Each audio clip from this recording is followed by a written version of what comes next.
नमस्कार, मैं सपना पाल। आइए एक कविता आप लोगों की नज़र पेश करती हूँ। इस कविता में आपको गांव की सौंधी खुशबू मिलेगी। मैं जहाँ तक महसूस करती हूँ आपको भी गांव की खुशबू महसूस ज़रूर होगी।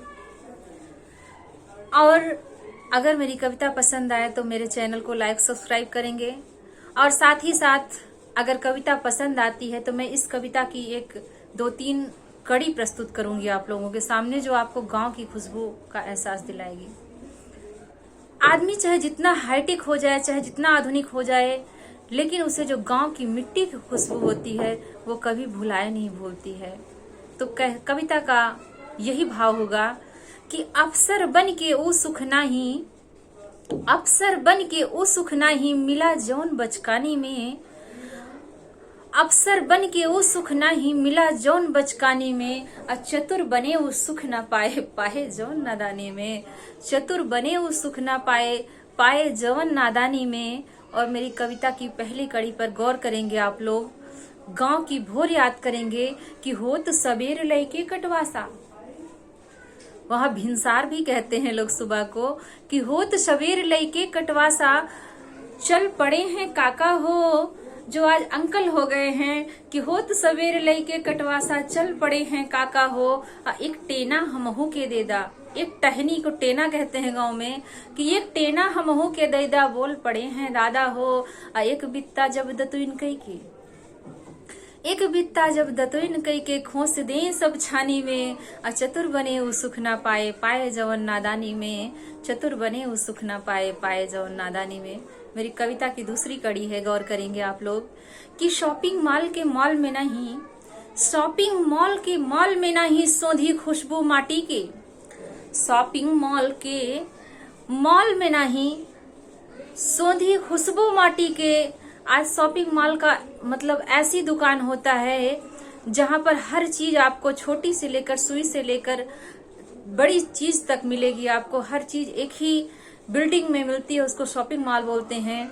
कि शॉपिंग मॉल के मॉल में ना ही सौंधी खुशबू माटी के, शॉपिंग मॉल के मॉल में ना ही सौंधी खुशबू माटी के, भूल चले अब हम सब बबुआ गौवा की परिपाटी के, भूल चले अब हम सब बबुआ गौवा की परिपाटी के, 1 रुपया का मीठा चूरन, 1 रुपया का मीठा चूरन कलवा केर दुकानी में, 1 रुपया का मीठा चूरन कलवा केर दुकानी में, चतुर बने वो सुख न पाए पाए जौन नादानी में।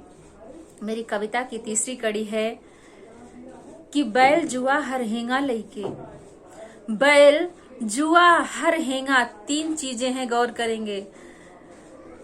बैल जुआ हर हेंगा 4 हो गई।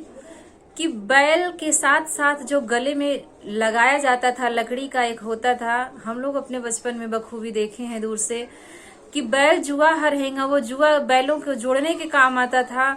और हल होता था लकड़ी का, और जो पाटला होता था जिससे मिट्टी बराबर की जाती थी, आज लेबलर बोलते हैं ट्रैक्टर युग में। कि बैल जुआ हर हेंगा लेके जो घर की सामग्री थी, जो जिसके लायक होता था बाबूजी उस कार्य को करता था। कि बैल जुआ हर हेंगा लइके निकल पड़े हैं दादा हो, बैल जुआ हर हेंगा लइके निकल पड़े हैं दादा हो, और साथे साथे फरुहा लइके कौन गोड़ई के चाचा हो, साथे साथे फरुहा लइके कौन गोड़ई के चाचा हो। जो बैलों के जोतने से कोने का खाली स्थान बचता था उसको कौन बोलते थे गांव में, कि साथे साथे फरुहा लइके कौन गोड़ई के चाचा हो।